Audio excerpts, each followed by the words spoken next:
दोस्तों, Peter Lynch अपने book beating the street में कहते हैं कि in every industry and every region of the country the observant amateur can find great growth companies long before the professionals. लेकिन इसका अर्थ क्या होता है कि बहुत सारे लोग अनजाने ही बहुत सारी कंपनियों को आइडेंटिफाई कर लेते हैं प्रोफेशनल्स से पहले। लेकिन उन दोनों में बेसिक फ़र्क क्या होता है?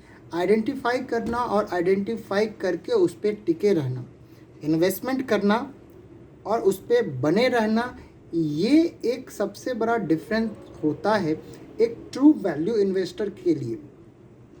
यदि आप क्योंकि मार्केट तो ऊपर नीचे करता रहेगा, जब पैनिक सेलिंग आएगी लेकिन आप उसमें बने रहते हैं, डटे रहते हैं, तो ही जा कर के आपको उसका रियल बेनिफिट मिल पाएगा। जैसे अभी जिस तरह की वॉर साइकिल में हम हैं, जिस तरह के मार्केट्स में अभी फ़िलहाल हम लोग हैं, वहाँ पे जिस तरह से गैप आ रहे हैं, बहुत सारे जो है पैनिक सेलिंग आ रहा है, अक्रॉस ग्लोब आ रहा है, अक्रॉस सेक्टर आ रहा है, अक्रॉस स्टॉक आ रहा है।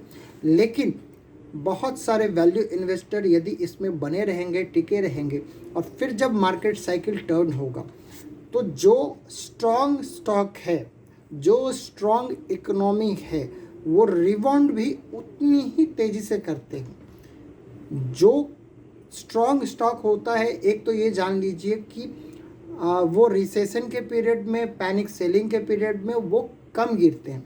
आपको ये चीज़ देखना होता है कि अभी जिस तरह से अभी सेलिंग आई है, तो कौन सा स्टॉक है जो मार्केट के अपेक्षा या अपने पेयर्स के रेस्पेक्ट में कम गिरा है। जो स्टॉक जितना कम गिरते हैं, रिट्रेसमेंट जो है वो जितना कम आता है, इट मीन्स कि वो उतना स्ट्रॉन्ग है। तो आप उस तरह के स्टॉक को आइडेंटिफाई कर सकते हैं, किसी न किसी टूल को आप यूज़ कर सकते हैं। मैंने एक वीडियो बनाया हुआ है एंकर वीवेब, जो आप उसको ऑल टाइम हाई और ऑल टाइम लो से ड्रॉ कर सकते हैं, आप उसका बेनिफिट ले सकते हैं।